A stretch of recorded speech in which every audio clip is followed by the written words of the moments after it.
بھی اگر ہم نماز، روزہ، حلال اور حرام کو اپنی سہولت کے مطابق بدلیں گے تو انجام مختلف نہیں ہوگا۔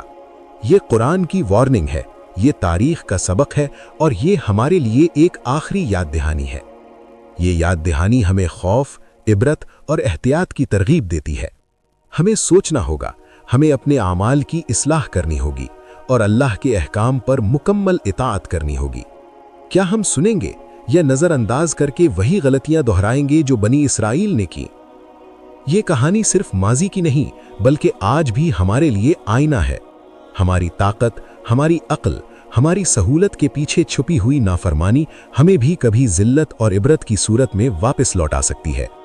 اللہ تعالیٰ کی ہدایات پر عمل کرنا، اس کے احکام کا احترام کرنا اور ہر آزمائش میں اطاعت کو ترجیح دینا ہمیں اس عبرت سے بچا سکتا ہے۔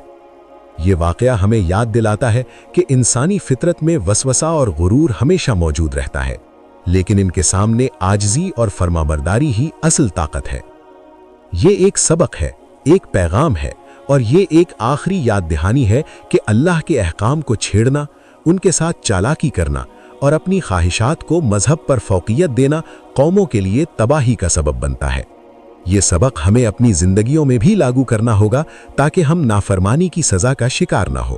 یہ تاریخ، قرآن اور سنت کی روشنی میں ایک واضح اور سنجیدہ انتباہ ہے۔